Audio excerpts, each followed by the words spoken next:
Hello everyone, welcome to Barca News. It is May 22nd, 2025, and Deco has given a detailed interview where he discussed a myriad of topics, including Barcelona's plans in regarding to that goalkeeping position, shutting the door, or what it seemed to shut the door on Nico Williams, and finally, strange statements in regards to Ansu Fati. We have a lot to discuss, so let's begin.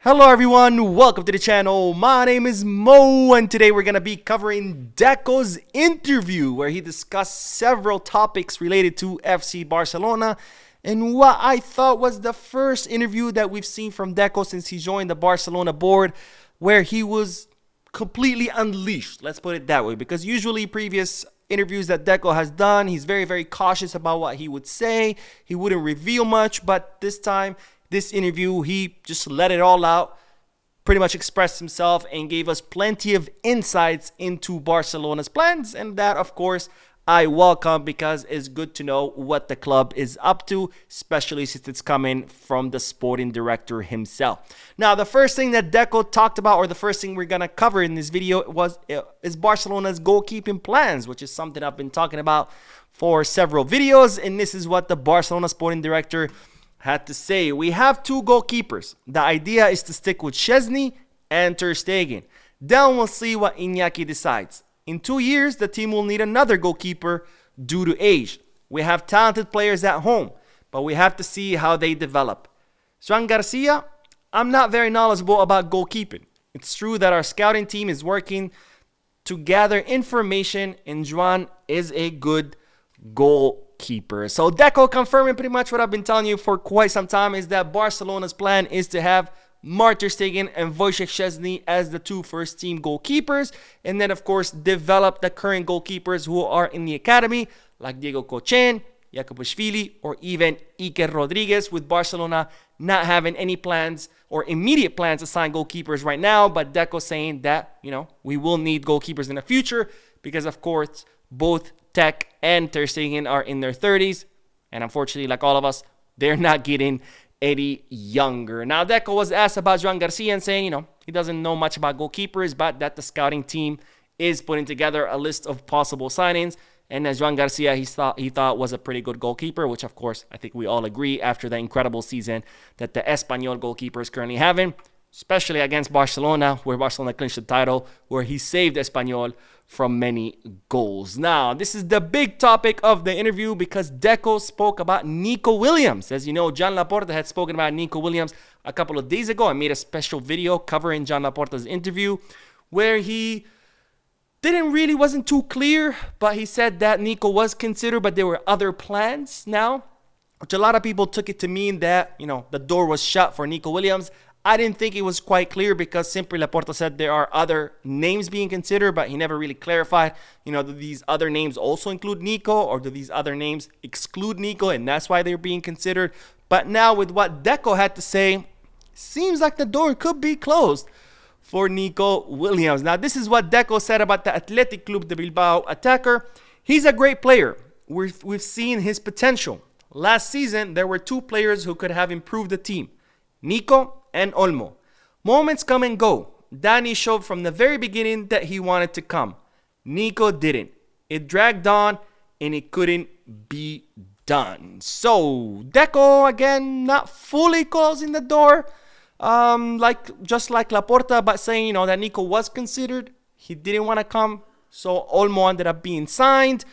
And I don't know, again, just like Laporta, whether this is a full closing of the door, but since the two of them are pretty much saying the same thing, it could mean that Barcelona are indeed shutting the door on Nico Williams, and it looks like the only reason would be because he did not accept to come to Barcelona. So it's more of an ego thing rather than a footballistic thing. Now, Deco did talk about the transfer plans as far as the attackers. As we know, Barcelona has shifted priorities now. They wanted a fullback and an attacker, but with Eric Garcia on the right, Gerard Martin on the left, Jofre Torrens coming through the academy. Barcelona had decided now to focus on an attacker, and in fact, Deco had confirmed that in previous statements where he said that this team is heavily dependent on Lamine and Rafinha, and therefore we needed someone to, rotate with those two. And this is what Deco had to say about the attacking option. Talking about players who have contracts with other clubs is complicated, out of respect. We like Luis, of course, talking about Luis Diaz. We like Rashford, and we like other players. When we go to the market, there are names that we know and that could improve the team. Our big priority is to strengthen what we have at home. Renewals of Pedri, Gavi, Araujo, Rafinha, Koundé. I understand that when people talk about signings, they always think about players coming from abroad. But for me, renewals are also signings. Lamine is the best signing in history. Then if the team can be improved from what we've seen this season, we need a player with a different profile to what we have to help the strikers. Fermin has played as a winger and has done well. The composition of the squad also depends on the market. So Deco confirming that indeed Barcelona are looking for an attacker, someone with a different profile.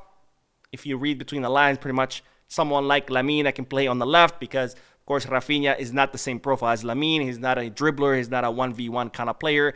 So Deco confirming that Barcelona are indeed in the market looking for someone to strengthen the attack.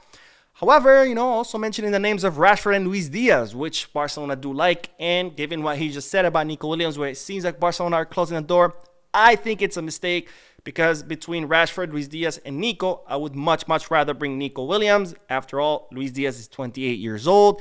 Rashford, to me, I think it would be another Joao Felix signing. So given Nico's age, ceiling, potential, how he's played and knows how to play with Barcelona players, how he already has La Liga experience because he's been playing in La Liga his whole career, and given that his release clause is 58 million euros, so you don't have to really negotiate it, I think to me would be the best option out of these three. But of course, I want to hear you guys' thoughts and opinions. Who would you prefer Barcelona sign? Rashford, Luis Diaz, Nico Williams, or maybe someone else? Let me know down below in the comment section. Now, the final statements that we're going to cover from Deco's interview is in regards to Ansu Fati, which I thought were shocking statements, especially when coupled with Jan Laporta's statements, which I didn't cover in my previous video. But let's look at what Jan Laporta had said about Ansu Fati, and then we'll compare it to what Deco also said about Ansu. Now, this is what Laporta had to say. We want him to play. He's a man who's loved in the dressing room by many who come from La Masia like him. But he has to play. Let's see if there's a solution that's good for him or for Barca. So Laporta here kind of saying that he wants Ansu to play, which was surprising because, as we've seen, Flick does not count on Ansu Fati. It looks like Ansu Fati is on his way out. But when I first read those statements, I was like, maybe Laporta's just saying that just to be polite. But then Deco followed it up with the following statements, which made the whole situation even more weird to me, or more shocking, because this is what the sporting director had to say. He's a player who had a spectacular burst of form. Then the injuries hit. We wanted Ansu back, and he had a great preseason.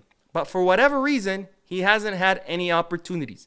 We don't stop believing in the player, and we're counting on him. Again, we don't stop believing in the player, and we're counting on him. From here, everyone can make their own personal analysis and see if they want to play more minutes. He's a great player who hasn't had much of a run this season. We're happy with him. If he wants to improve, we'll talk about it. So Deco kind of saying similar statements to Laporta, that they kind of want Ansu Fati to stay. They want him to continue, which again, to me was pretty shocking because, as we've seen, Flick does not count on the player. The player seems to be on his way out, but then Deco and Laporta saying kind of like they want him to stay, that they count on him. So I don't know exactly what's going on. I don't know if they're just being polite because he is a La Masia player. They kind of try to, protect him.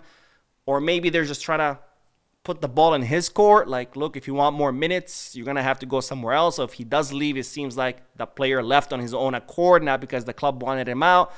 I don't know, but to me, these statements were a little bit strange.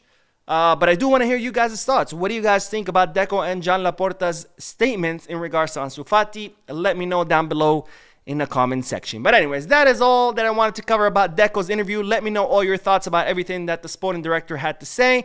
I will be uploading another video, so stay tuned to the channel. Don't forget to hit the like button, subscribe to the channel, drop a comment. And as always, peace, Barca.